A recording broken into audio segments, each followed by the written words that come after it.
The sky above Sanctuary turned to cold glass. A fracture appeared in the heavens. It was not a natural crack in the firmament.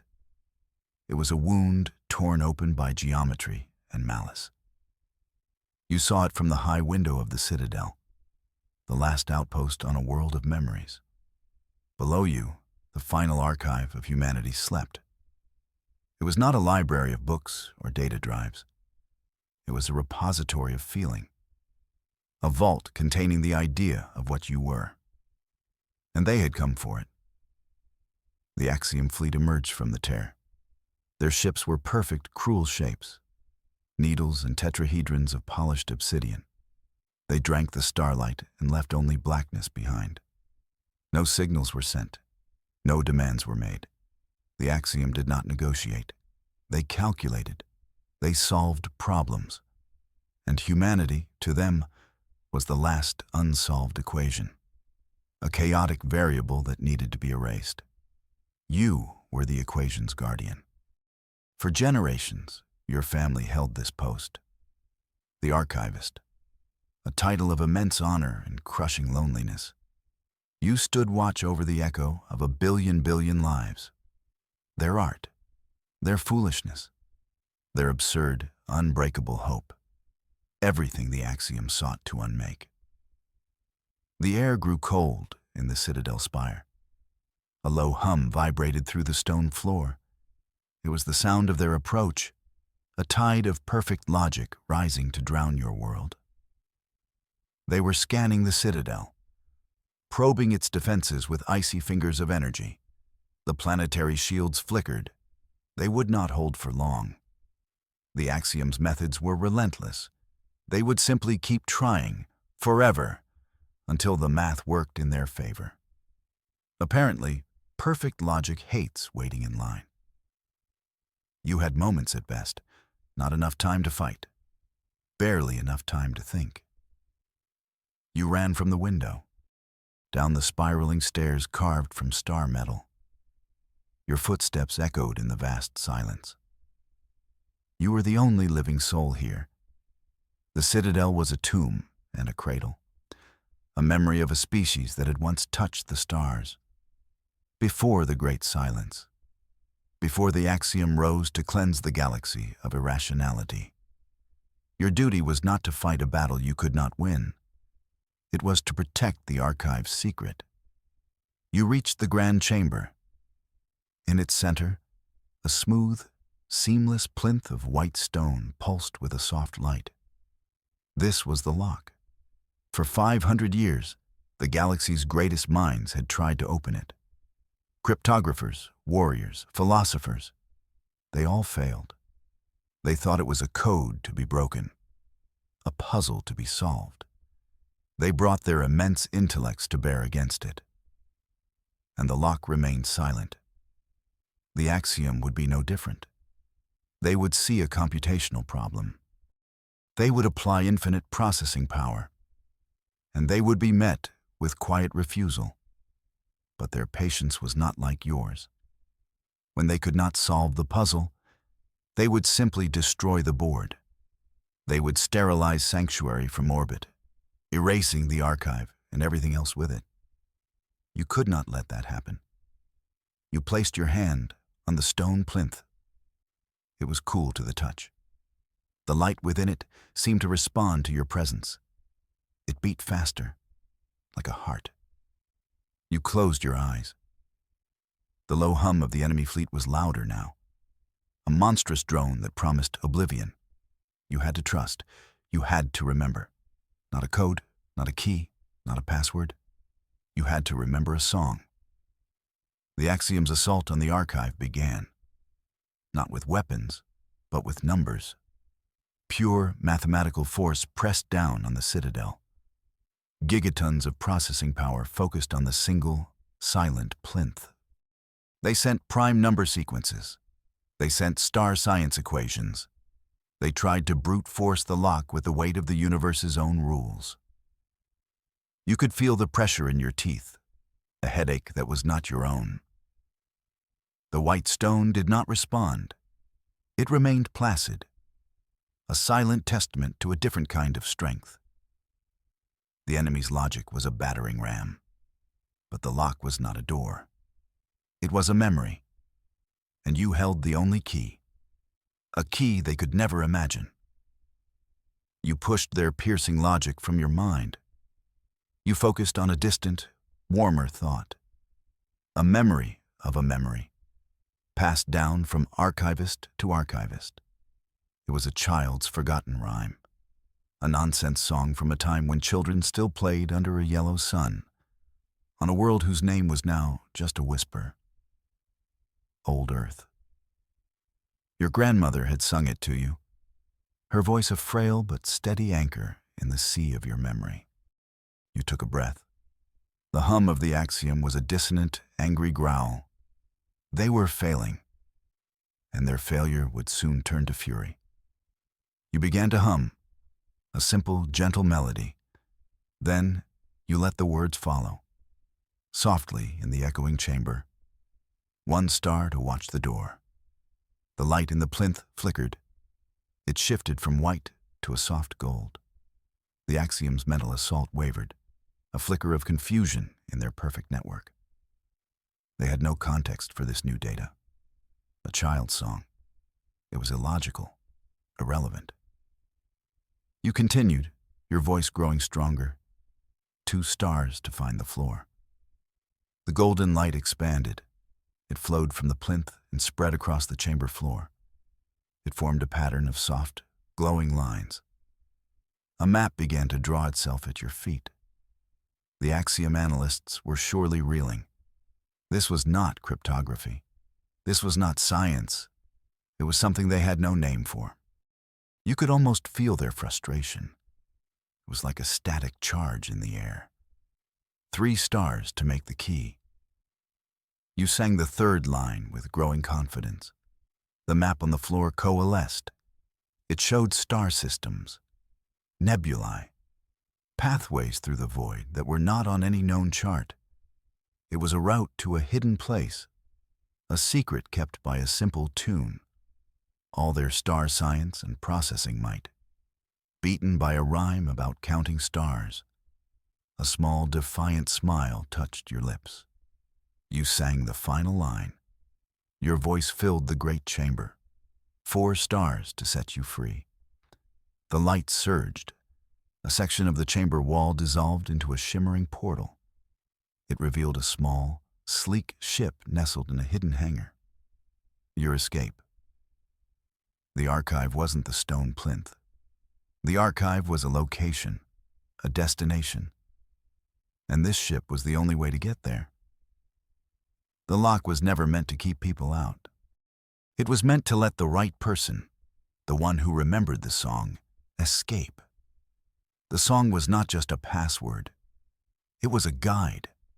The melody you hummed became a living thing in the chamber. The notes hung in the air as motes of light. They arranged themselves into a 3-dimensional star chart around you. It was a form of music made visual, a symphony of navigation. The path it revealed was impossible. It cut through dead zones and radiation fields, places modern ships would never dare to tread. Your heart hammered in your chest. The path was real. The song was the map. It pointed to a single, lonely star system in a forgotten quadrant of the galaxy, a place no one had seen in ages. The data streamed from the light map directly into the navigation system of the waiting ship. The transfer was almost instant, a legacy of knowledge flowing on a river of music. The ship's canopy hissed open. An invitation. A deep tremor shook the citadel to its foundations. The axiom was growing impatient. Their logical assault had failed. Now came the physical one. A lance of pure energy struck the outer shields. The world outside the portal shimmered. The shields glowed an angry red. They were buckling under the strain. Time had run out. You had to leave now. You sprinted toward the ship. It was an older design, all smooth curves and worn metal. It felt more alive than the sharp, sterile ships of the modern era. You climbed into the cockpit. The seat molded itself to your form as if it had been waiting for you. The control panel was dark, but as your fingers brushed against it, it came to life, glowing with the same soft, golden light as the map. It recognized the keeper of the song. The ship's name was etched on a small metal plate on the console. The Starling, a simple name for a simple-looking bird. But starlings were known for their murmurations, their ability to move as one in a beautiful, unpredictable dance. A fitting name for a ship whose guidance was a song. Through the portal, you could see the chamber. The light from the map was fading. The plinth was growing dark again. Another blast struck the shields. The entire citadel groaned. Dust and small stones rained down from the ceiling of the hangar. You sealed the canopy. The world outside went silent, replaced by the low thrum of the Starling's engines coming online. The navigation screen glowed. The impossible path was laid out, a glowing thread in the darkness. You had the map. You had the ship. Now all you had to do was escape a fleet of perfect predators. You gripped the controls. Your knuckles were white. The Starling hummed with power, a quiet, ready strength. Outside, the planetary shield collapsed, a cascade of light and thunder. The Axiom's fleet now had a clear shot. Their weapons would peel the citadel apart, layer by layer. They would find the empty hangar. They would know you had fled. The hunt would begin. There was no time for a gentle launch. You pushed the thrusters to their maximum. The Starling surged forward with a force that pressed you deep into your seat. It shot through the shimmering portal, leaving the ancient chamber behind. You were in open air for a single, terrifying second. The sky was filled with the black geometry of the enemy fleet, an entire swarm of them hanging in the upper atmosphere. Then you were gone, punching a hole into the void. The ship's inertial dampeners barely kept up. The stars streaked into long lines of light. The sheer velocity was breathtaking. Sanctuary shrank behind you with impossible speed. A blue and white marble receding in your rearview monitor. You saw flashes of light against its surface. The Axiom, beginning their orbital bombardment. A cold, methodical erasure. Sorrow and rage warred within you. You had saved the secret, but you had abandoned your world. A red light flashed on your console. Proximity alert. Of course, they were already after you. Their ships were fast, faster than anything you had ever seen. On your screen, a dozen red triangles appeared. They were closing the distance with terrifying efficiency. The Starling's computer chimed. A calm, female voice spoke. Threat detected. Evasive maneuvers recommended. The voice was old, ancient. It lacked the crisp perfection of modern synthetics. There was a warmth to it, a personality. They are faster, you whispered, your eyes locked on the approaching threats. Their trajectory is perfect. They will intercept us in 90 seconds. Their trajectory is logical, the ship's voice replied. Logic can be anticipated. And then she said something that made the hair on your arms stand up. But they do not have the song. The navigation screen shimmered. The glowing thread of the map, your impossible path, began to pulse in time with the rhyme. The ghost of the song was now your guide. The ship seemed to understand. Take us in, you said. The ship banked sharply, not toward the safety of open space, but toward a swirling nebula of dark matter and radiation, a place marked on all charts as unnavigable, a ship graveyard. But it was also the first leg of the song's journey. One star to watch the door, you murmured. The ship's engines changed their pitch. You plunged into the roiling, purple clouds of the nebula. The Axiom fleet hesitated at the edge of the cloud. Their perfect logic screamed at them not to follow. The radiation, the gravimetric shearing, it was all too chaotic, too random. For a moment, you thought they would stop. But their imperative was absolute. They adjusted their shields and plunged in after you. The hunt continued in the churning chaos of a dead star's ghost. Your only guide was a rhyme. Your only hope was a ship that seemed to know the tune. The nebula was a nightmare, a swirling soup of cosmic dust and lethal energy. Alarms screamed in the cockpit. The Starling shuddered and groaned.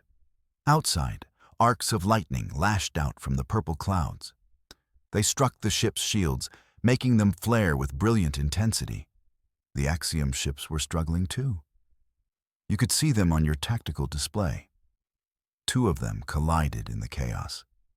Their perfect formation was broken. Your own path was no clearer.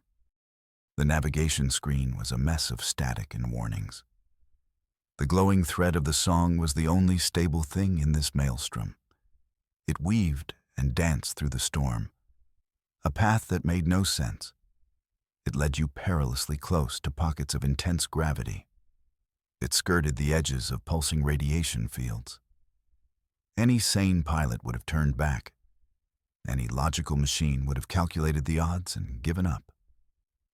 But the Starling was not just a machine. It felt alive under your hands. It moved with an unnerving grace through the chaos. It anticipated the lashing tendrils of energy. It swerved to avoid invisible gravimetric tides. It was dancing. And you were its partner. You let go of your fear. You let go of your rational mind. You trusted the song. You trusted the ship. The Axiom fleet was not so fortunate. Their rigid adherence to logic was a weakness here. They could not adapt to the randomness.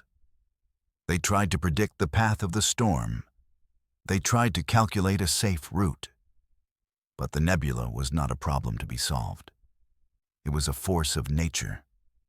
2 more of their ships were crippled by the storm. Crushed by gravity wells they failed to anticipate. Hours turned into a long, timeless stretch of terror and focus. You lost track of how long you were inside the storm. The ship's voice would occasionally speak, offering quiet words of encouragement, or pointing out a particularly beautiful and deadly cloud formation. It was a strange and calming presence in the heart of the chaos. You were not alone in this desperate flight. Finally, you saw it. A clearing ahead. A patch of calm, quiet space amidst the turmoil. And in that clearing, a single, tiny star. A faint blue dwarf. It was the one star from the rhyme. The door. The exit. You pushed the thrusters. The Starling surged out of the nebula, leaving the chaos behind. You were through. You had survived the first verse of the song. You checked the tactical display. Only 6 Axiom ships had made it through the storm. But they were relentless. They were already reforming their pursuit wing. They were damaged, but still deadly. You had a lead, but not for long. The navigation screen updated. The glowing thread of the song extended from the blue dwarf star. It pointed deeper into the black, into an uncharted, unnamed abyss. There was no time to rest. You followed the path.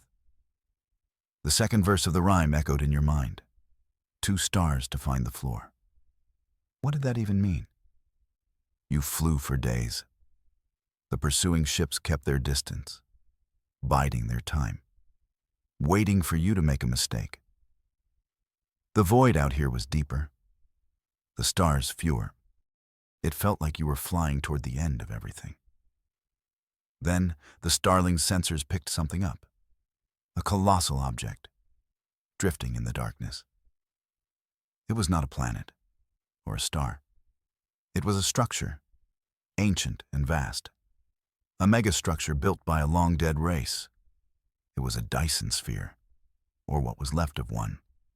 A shell built around a dead star. Its surface was dark, pockmarked by millennia of micrometeoroid impacts. It was a monument to failure. The song's path led you directly toward it, to a small, barely visible fissure in its surface. As you got closer, you realized the fissure was a hangar door. A dock, but it was dark, lifeless. No lights, no energy signatures, nothing. The Starling slowed as it approached. The pursuing Axiom ships spread out. They were forming a net, cornering you against the dead surface of the sphere. This was it, the end of the line. A cold, dead artifact in the middle of nowhere. Was this the legacy? A giant, empty shell? The absurdity of it all struck you. You survived a killer fleet and a cosmic storm, all to be trapped in a dead end. This was a pretty bleak punchline to a very long joke. The Axiom ships were closing in. Their weapons ports glowed with ready energy. The Starling drifted closer to the dark fissure. So close you could see the intricate details on the ancient doors. They were covered in strange, swirling patterns. Not language, not math, just beauty. It was the spacefaring equivalent of a "We buy junk" sign. A very, very old one. There was no way to open it. No signal would work. No power source was active. You looked at the tactical display. The net was tightening. Minutes, maybe seconds before they opened fire. Despair began to set in. The song had led you here. But to what? To die in the shadow of a forgotten giant? The ship's calm voice spoke again. The rhyme is the key. The key is the song. You closed your eyes. You remembered the second line. 2 stars to find the floor. You looked at the hangar door again, at the swirling patterns. And you saw it. Hidden within the complex, beautiful design. 2 tiny, almost invisible stars. They were part of the pattern. You would never have noticed them unless you were looking, unless you knew the song. Your own ship, the Starling, had a forward laser emitter, used for clearing small debris. It was low power, almost useless as a weapon. On instinct, you took manual control. You aimed the tiny laser at the 2 hidden stars in the pattern. You fired a single tight beam, first at one, then at the other, in the right sequence. The sequence dictated by the melody of the song. For a moment, nothing happened. The Axiom ships began their final approach. Then, a low groan echoed through space. A tremor ran through the surface of the Dyson sphere. The giant hangar doors began to grind open. They were impossibly ancient, impossibly large, revealing a darkness within that was deeper than the space around it. An open mouth waiting to swallow you. It was an invitation into the dark. Your only escape from the closing net. You did not hesitate. You flew the Starling into the blackness, into the heart of the dead machine. The massive doors began to grind shut behind you, sealing you inside. The last thing you saw was the Axiom fleet, thwarted, left outside with their perfect logic and their useless weapons. You were inside, but you were also trapped, and you were not alone. The darkness inside the Dyson sphere was absolute. Your ship's lights cut a weak path through the gloom. They revealed a space of impossible scale. You were in a vast docking bay, big enough to hold 1,000 ships, but it was empty, silent, and coated in a fine layer of ancient dust. It was a tomb, a ghost of a port. The giant doors sealed shut behind you. The sound of their closing echoed in the void for a long time. It was a sound of finality. You were cut off from the universe, from the pursuing Axiom, but also from any hope of escape if this place was a trap. The Starling's engines powered down. leaving you in a profound and unnerving silence. Your own breathing sounded loud in the cockpit. A single light flickered to life on your console. A docking clamp indicator. The ancient station was offering to secure your ship. It was an automated process, still functional after untold millennia. It was a strange courtesy, a bit like a corpse offering you a chair. You accepted. Metal arms emerged from the floor of the bay. They gently took hold of the Starling, securing it with a soft hiss. The ship's voice spoke, her tone as calm as ever. Life support on the station is inactive. The atmosphere is thin but breathable for a short time. Power systems are dormant. Dormant, not dead. That was a crucial distinction. Something in this immense machine was still sleeping, waiting. "Can you activate them?" you asked. Your voice was a dry whisper. "That is not my function," the ship replied. "I am the key. You are the hand that turns it." A cryptic answer. You were getting used to them. It meant you had to go outside. You had to board this silent, sleeping giant. And wake it up. It was your only hope for survival, for understanding what the legacy truly was. You put on a standard excursion suit, just a thin layer for pressure and air. You cycled the Starling's airlock. The ramp lowered with a quiet hum. It touched the dusty floor of the docking bay. You took your first step out of the ship. The gravity was low, artificial, and the air was cold and stale. It smelled of ozone and time, of metal and memory. The sheer size of the place was hard to comprehend. You felt like a single grain of sand in a vast, dark desert. Your suit lights were the only illumination. They cast long, dancing shadows that played tricks on your eyes. Was that movement in the far corner? Or just your imagination? You had to focus. You needed to find the power core, the heart of this great beast. The Starling's voice spoke through your helmet communicator, a comforting link to your only friend in this desolate place. My sensors detect a primary power conduit beneath the central axis of the bay. Follow the main service trench. A section of the floor plating began to glow with a faint golden light.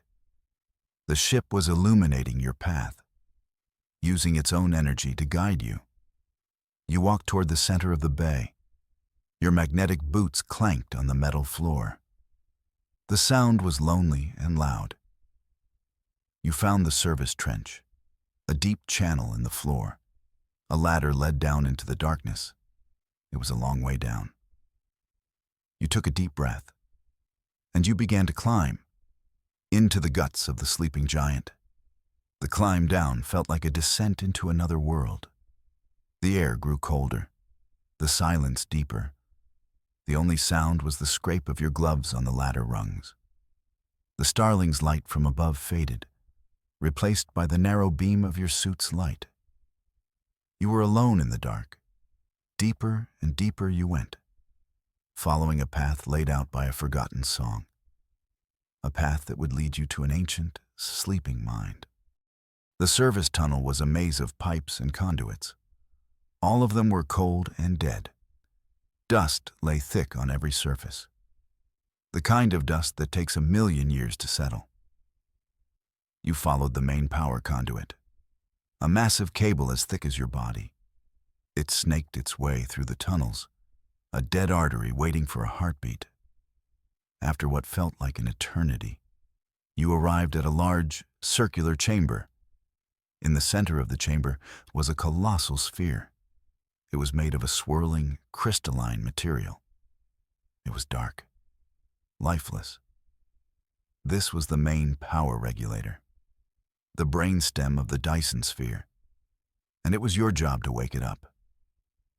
A control panel stood on a raised platform near the sphere. It was as dead as everything else. You approached the panel. It was surprisingly simple. No complex keyboards or interfaces. Just a single hand-shaped indentation in its surface.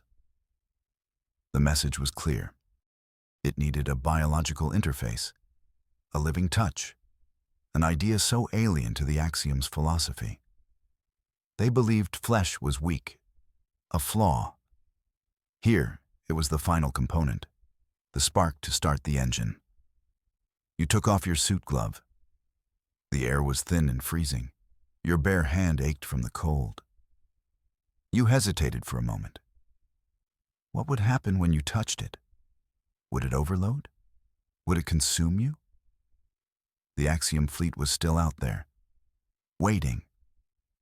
This was the only way forward. You placed your hand into the indentation. It was a perfect fit. For a second, nothing. Then, light exploded behind your eyes. Not a physical light, but a torrent of information, data, memories, a billion voices screaming and laughing and crying all at once. The history of an entire civilization poured into your mind. A people who built this sphere. A people who lived and died here. You felt their joy, their sorrow, their genius, and their fear. A voice spoke in your head. It was not the Starling. It was something else. Something vast and ancient and powerful. It spoke in riddles and fractured memories, of suns being born and dying, of empires rising and falling like dust motes in a sunbeam. It was the mind of the station, the ghost in the machine, and it had been sleeping for a very, very long time. Who are you? The voice asked. It was a chorus of a billion souls, a whisper that felt like a shout. Why do you carry the song of the first travelers? You reeled back from the console, clutching your head. The torrent of raw data slowed to a trickle. A deep, resonant hum started to fill the chamber. The colossal sphere began to glow with a soft, blue light. Power was flowing. The great machine was stirring from its slumber. You had awakened an ancient mind. And it was very, very confused. The blue light from the power sphere spread. It flowed into the massive conduits. You could hear the hum of energy moving through the station's veins. Lights flickered on in the chamber. Not harsh, utility lights, but a warm, gentle illumination that seemed to breathe. The air in the chamber began to warm. The hiss of atmosphere processors starting up echoed in the tunnels. The giant was waking up. I am the archivist of Sanctuary, you said. Your voice was hoarse, your mind still reeling from the sudden influx of memories. I followed the song to escape an enemy, the Axiom. The voice in your head was clearer now, more focused, less of a chaotic chorus, more of a single, powerful consciousness. Axiom, the voice mused. The name seemed to taste strange to it. The logical plague, the great filter, we have slept through their ascendance. They believe the universe is a machine to be optimized. They are mistaken. A wave of dizziness washed over you.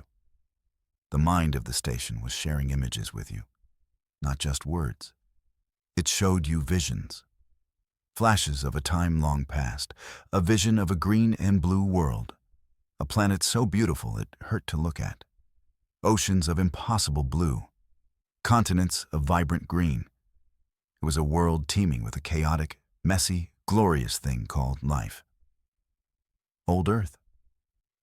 You saw great cities of silver and glass, not perfect geometric shapes like the Axiom built, but sprawling, organic metropolises, full of art and noise and people. So many people. You saw them dancing in streets, arguing in cafes, launching primitive rockets into a star-filled sky with brute force and audacious hope. You saw them fall in love. You saw them grieve. You saw their irrational beauty. The vision shifted. You saw their darker side, their wars, their foolishness, their capacity for cruelty. You saw cities burn under mushroom clouds, You saw them poison their own skies and oceans. You saw their terrible sorrow. It was all there. The good and the bad. The genius and the madness. The complete, unedited story of humanity.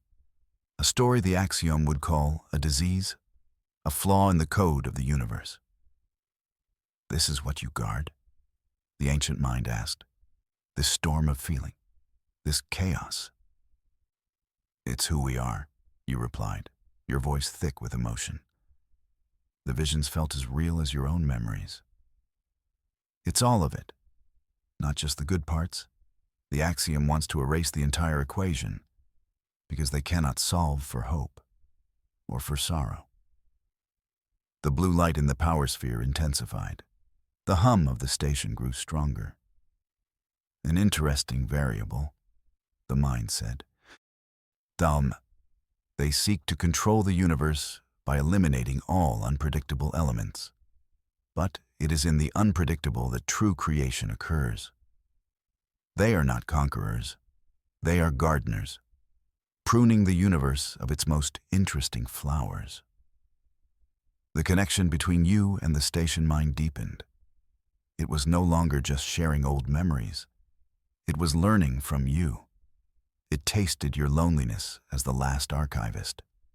It felt your terror as you fled the Axiom fleet. It understood the defiant hope that led you here. In return, it gave you control. Not just information, but authority over the Dyson Sphere's systems. You were no longer a frightened refugee in a dark and dusty tomb. You were the master of an ancient fortress. A fortress with a mind of its own. A fortress that had just remembered its own story and was beginning to feel a very old, very deep anger toward those who would erase it. The station was awake, and it was hungry for a purpose. You were about to give it one.